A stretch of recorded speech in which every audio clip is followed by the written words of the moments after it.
1990 के दशक में कुछ वैज्ञानिक एक अजीब सवाल का जवाब ढूंढ रहे थे।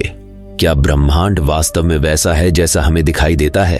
पहली नजर में यह सवाल बेवकूफी भरा लग सकता है। आखिर हम सभी अपने आसपास की दुनिया को देख सकते हैं, हम चीजों को छू सकते हैं, महसूस कर सकते हैं। हमें कैसे नहीं पता होगा कि वास्तविकता क्या है? लेकिन समस्या यह थी कि जब वैज्ञानिकों ने प्रकृति को उसके सबसे छोटे स्तर पर देखना शुरू किया तो उन्हें कुछ ऐसा दिखाई दिया जिसकी किसी ने उम्मीद नहीं की थी। ऐसा लग रहा था कि ब्रह्मांड के छोटे छोटे कण उन नियमों का पालन ही नहीं करते जिन पर हमारी पूरी समझ आधारित है। कुछ प्रयोगों में ऐसा प्रतीत होता था कि एक कण एक साथ कई संभावित अवस्थाओं में मौजूद हो सकता है। कुछ प्रयोगों में ऐसा लगता था कि दो कण, चाहे वे कितनी भी दूर क्यों न हों, किसी रहस्यमयी तरीके से एक दूसरे से जुड़े हुए हैं। और जितना ज्यादा वैज्ञानिक इन रहस्यों को समझने की कोशिश करते गए, उतना ही एक परेशान करने वाला सवाल सामने आता गया। क्या वास्तविकता वास्तव में वैसी है जैसी हम सोचते हैं, या फिर हमारी समझ में कुछ बहुत बड़ा छूट रहा है? इस सवाल का जवाब ढूंढने में दशकों लग गए। दुनिया भर के वैज्ञानिकों ने अनगिनत प्रयोग किए, बहसें हुई, तर्क दिए गए, सिद्धांत बनाए गए और आखिरकार कुछ प्रयोग इतने महत्वपूर्ण साबित हुए कि उनके लिए 2022 में फिजिक्स का नोबेल प्राइज दिया गया। लेकिन यहां एक दिलचस्प बात है, इन वैज्ञानिकों ने यह साबित नहीं किया कि दुनिया नकली है। उन्होंने यह भी साबित नहीं किया कि हम किसी सिमुलेशन में रह रहे हैं। उन्होंने कुछ और किया। उन्होंने यह दिखाया कि वास्तविकता के बारे में हमारी सबसे बुनियादी धारणाओं में से एक शायद गलत है, और अगर यह सच है तो ब्रह्मांड हमारी कल्पना से कहीं ज्यादा रहस्यमयी है। इस कहानी को समझने के लिए हमें लगभग 100 साल पीछे जाना होगा। उस समय जब वैज्ञानिक पहली बार परमाणुओं की दुनिया में झांक रहे थे और उन्हें पता भी नहीं था कि वे विज्ञान के सबसे बड़े रहस्य का दरवाजा खोलने वाले हैं। 20वीं सदी की शुरुआत में वैज्ञानिकों को लग रहा था कि वे प्रकृति के लगभग सभी बड़े रहस्य समझ चुके हैं।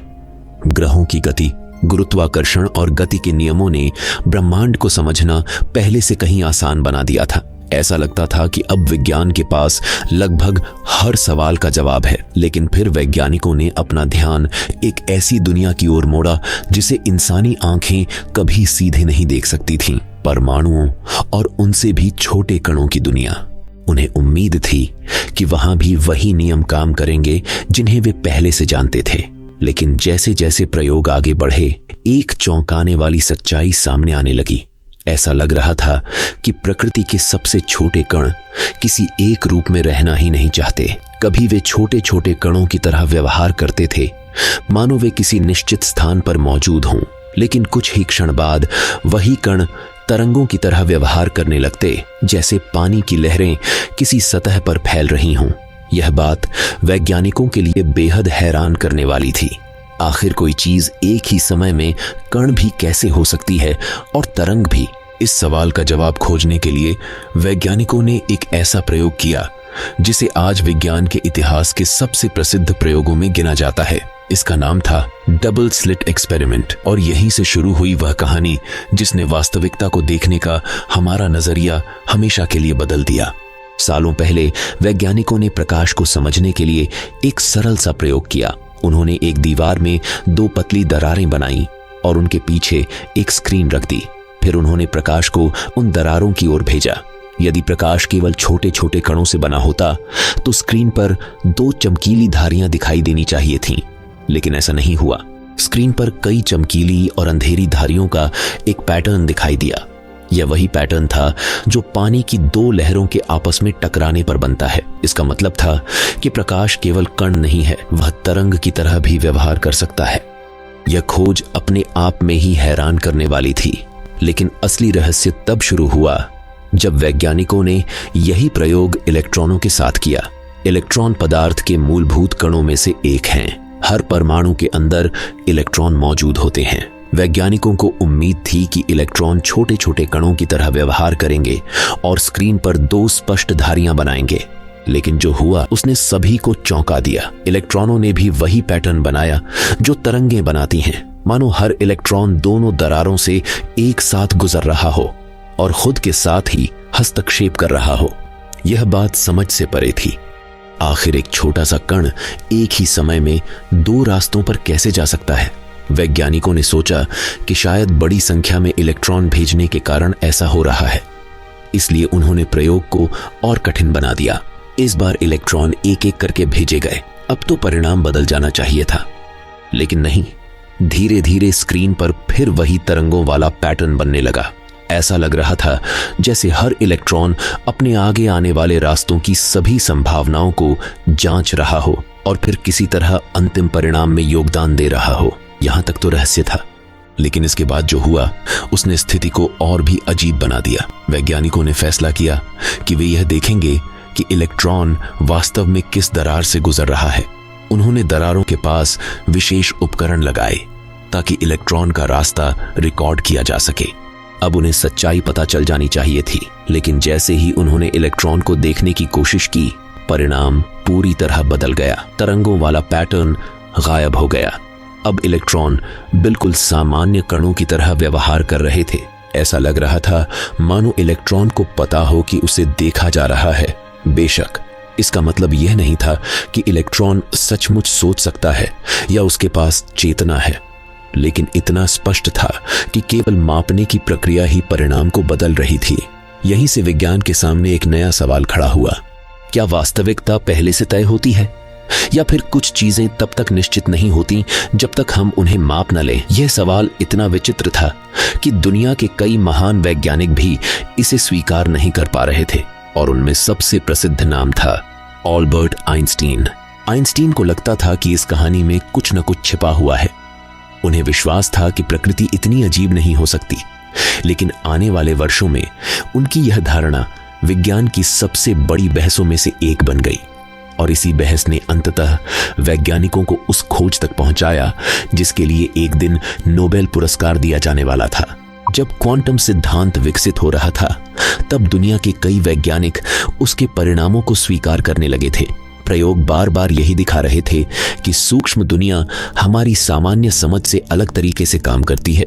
लेकिन एक व्यक्ति था जो इन निष्कर्षों से पूरी तरह संतुष्ट नहीं था। वह व्यक्ति था अल्बर्ट आइंस्टीन।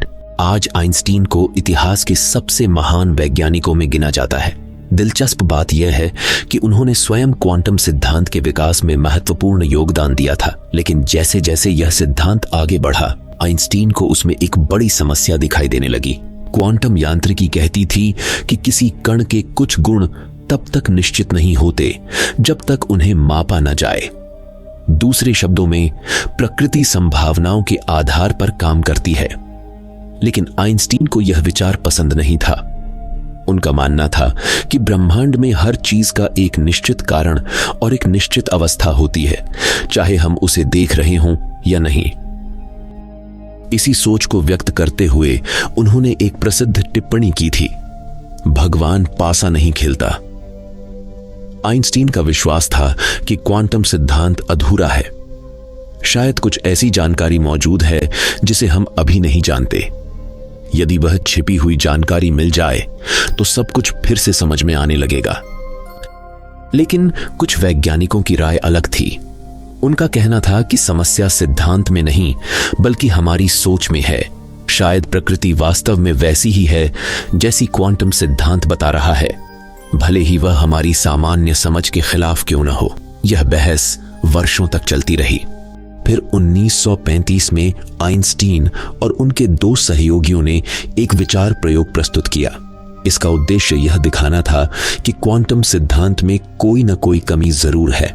उन्होंने एक ऐसी स्थिति की कल्पना की जिसमें दो कण किसी विशेष तरीके से आपस में जुड़े हुए हों। आज हम इस संबंध को क्वांटम एंटेंगलमेंट कहते हैं। मान लीजिए दो कण एक साथ उत्पन्न होते हैं और फिर एक दूसरे से दूर चले जाते हैं। एक पृथ्वी पर रह जाता है और दूसरा अंतरिक्ष में लाखों किलोमीटर दूर पहुंच जाता है।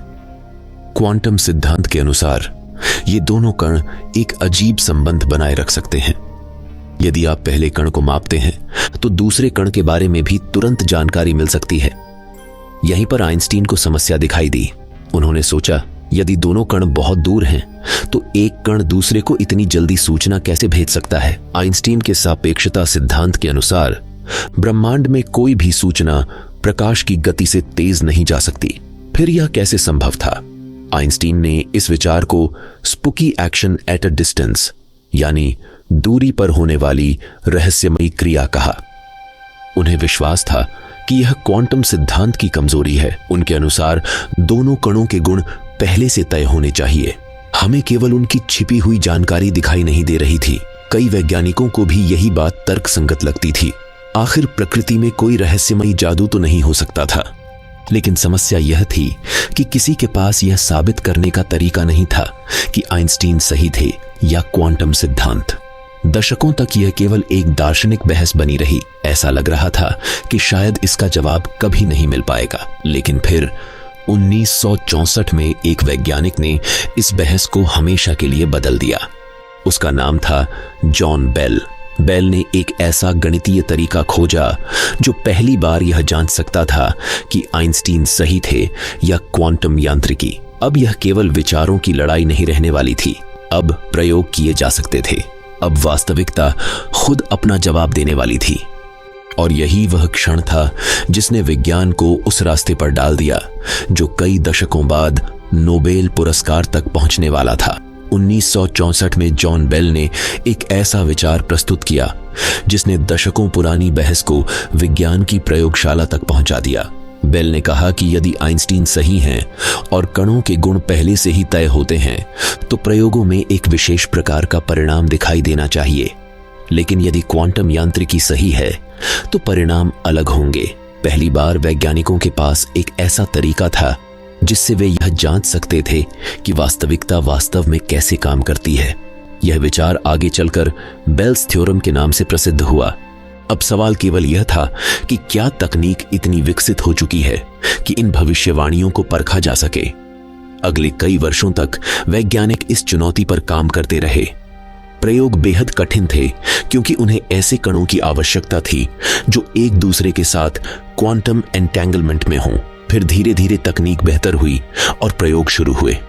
1970 और 1980 के दशक में वैज्ञानिक जॉन क्लॉजर और बाद में एलन स्पेक्ट ने ऐसे प्रयोग किए जिन्होंने पूरी दुनिया का ध्यान अपनी ओर खींच लिया।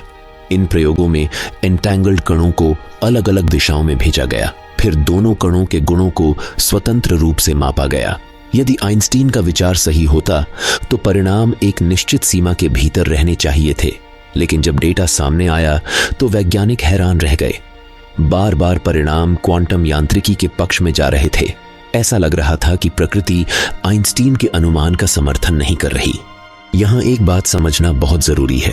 इन प्रयोगों ने यह साबित नहीं किया कि कण एक दूसरे को प्रकाश से तेज गति से संदेश भेज रहे हैं, बल्कि उन्होंने यह दिखाया कि वास्तविकता को समझने का हमारा पारंपरिक तरीका अधूरा है। हम वर्षों से यह मानते आए थे कि वस्तुओं के गुण पहले से निश्चित होते हैं और वे केवल अपने आसपास की चीजों से प्रभावित होती हैं। लेकिन प्रयोग कुछ और ही संकेत दे रहे थे। ऐसा प्रतीत हो रहा था कि प्रकृति हमारी कल्पना से कहीं अधिक गहराई में जुड़ी हुई है। इसके बाद आने वाले दशकों में प्रयोग और अधिक सटीक होते गए। वैज्ञानिकों ने हर संभावित खामी को दूर करने की कोशिश की। नई तकनीकों का उपयोग किया गया, नए परीक्षण किए गए और हर बार परिणाम पहले जैसे ही रहे। क्वांटम यांत्रिकी लगातार सही साबित होती रही। फिर आए एंटन ज़ाइलिंगर। उन्होंने एंटेंगलमेंट पर आधारित प्रयोगों को और आगे बढ़ाया।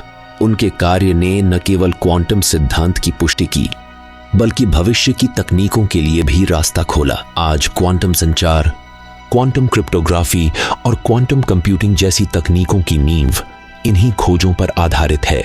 लगभग 60 वर्षों तक चले शोध और प्रयोगों के बाद विज्ञान के पास पर्याप्त प्रमाण थे और फिर 2022 में फिजिक्स का Nobel prize John Clauser, Alain Aspect और एंटन ज़ाइलिंगर को दिया गया। लेकिन यहीं पर एक बड़ी गलतफहमी पैदा हुई। दुनिया भर में कई समाचारों और सोशल मीडिया पोस्टों में यह दावा किया जाने लगा कि वैज्ञानिकों ने साबित कर दिया है कि रियलिटी असली नहीं है। यह दावा आकर्षक जरूर था लेकिन पूरी तरह सही नहीं था। वास्तव में नोबेल पुरस्कार इस बात के लिए नहीं दिया गया था कि दुनिया नकली है। न ही वैज्ञानिकों ने यह साबित किया था कि हम किसी कंप्यूटर सिमुलेशन में रह रहे हैं। उन्होंने कुछ अधिक सूक्ष्म और अधिक गहरी बात दिखाई थी। उन्होंने यह दिखाया था कि वास्तविकता के बारे में हमारी कुछ पुरानी धारणाएं सही नहीं हैं और यही बात इस खोज को इतना महत्वपूर्ण बनाती है। लेकिन अगर वास्तविकता नकली नहीं है तो आखिर इन प्रयोगों का असली मतलब क्या है, क्या बदला है और ब्रह्मांड के बारे में हमारी समझ पर इसका क्या प्रभाव पड़ता है? यही वह सवाल है जो हमें इस कहानी के अंतिम और सबसे दिलचस्प अध्याय की ओर ले जाता है। चैप्टर 5। तो आखिर वैज्ञानिकों ने साबित क्या किया? अब तक की कहानी सुनने के बाद एक सवाल स्वाभाविक है। यदि वैज्ञानिकों ने यह साबित नहीं किया कि दुनिया नकली है तो फिर वास्तव में उन्होंने क्या खोजा? इस सवाल का जवाब समझने के लिए हमें एक बार फिर अपनी रोजमर्रा की दुनिया की ओर लौटना होगा। जब आप किसी गेंद को हवा में उछालते हैं तो आपको विश्वास होता है कि उसकी एक निश्चित स्थिति और गति है, चाहे कोई उसे देख रहा हो या नहीं। यदि आप कमरे से बाहर चले जाएं, तब भी गेंद वहीं रहेगी जहां वह है। हमारी सामान्य समझ इसी विचार पर आधारित है, यानी वस्तुओं के गुण पहले से मौजूद होते हैं, भले ही कोई उन्हें मापे या नहीं। सदियों तक विज्ञान भी इसी धारणा पर चलता रहा, लेकिन क्वांटम दुनिया ने इसी विचार को चुनौती दी। बेल के प्रयोगों और बाद में हुए अनेक परीक्षणों ने संकेत दिया कि सूक्ष्म स्तर पर प्रकृति शायद इस तरह काम नहीं करती। ऐसा नहीं है कि वास्तविकता मौजूद नहीं है, ऐसा भी नहीं है कि हमारी दुनिया कोई भ्रम है, बल्कि समस्या हमारी उस धारणा में है कि हर चीज के गुण पहले से तय होते हैं और स्वतंत्र रूप से मौजूद रहते हैं। क्वांटम स्तर पर ऐसा प्रतीत होता है कि कुछ गुण तब तक निश्चित नहीं होते जब तक उनका मापन न किया जाए। यह विचार सुनने में अजीब लगता है, क्योंकि हमारा दिमाग रोजमर्रा की दुनिया में विकसित हुआ है, क्वांटम दुनिया में नहीं।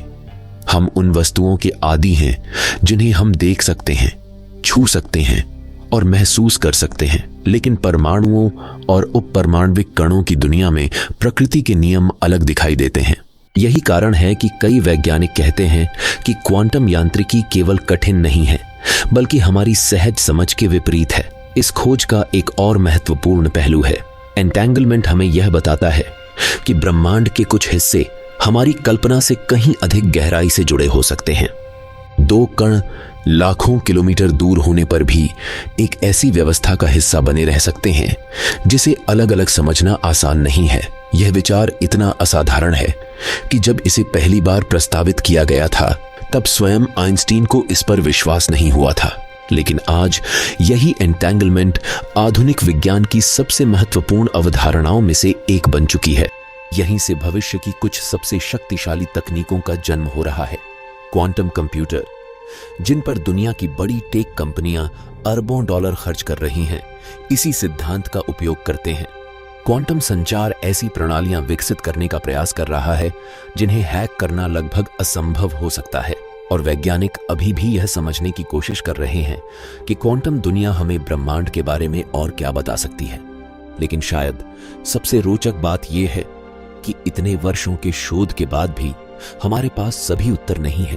हम जानते हैं कि क्वांटम यांत्रिकी काम करती है, हम जानते हैं कि इसके प्रयोग बार बार सही साबित हुए हैं, लेकिन यह वास्तव में ऐसा क्यों करती है, इस पर आज भी बहस जारी है।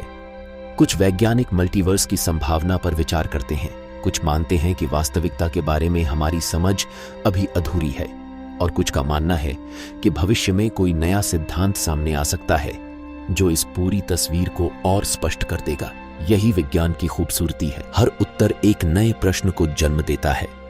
और कभी कभी सबसे महत्वपूर्ण खोज वह नहीं होती जो हमें सभी जवाब दे दे, बल्कि वह होती है जो हमें यह एहसास कराए कि हम अब भी कितना कम जानते हैं। 2022 का नोबेल पुरस्कार हमें यही याद दिलाता है। इसने यह साबित नहीं किया कि दुनिया नकली है, इसने यह साबित नहीं किया कि वास्तविकता मौजूद नहीं है, लेकिन इसने यह जरूर दिखाया कि ब्रह्मांड हमारी कल्पना से कहीं अधिक रहस्यमयी, जटिल और आश्चर्यजनक है। और शायद सबसे बड़ा रहस्य अभी भी हमारे सामने खुलना बाकी है, क्योंकि जितना अधिक हम ब्रह्मांड को समझते हैं, उतना ही अधिक हमें एहसास होता है कि वास्तविकता का असली स्वरूप अभी भी हमारी पहुंच से बहुत दूर है। और यही खोज की यात्रा को इतना रोमांचक बनाती है।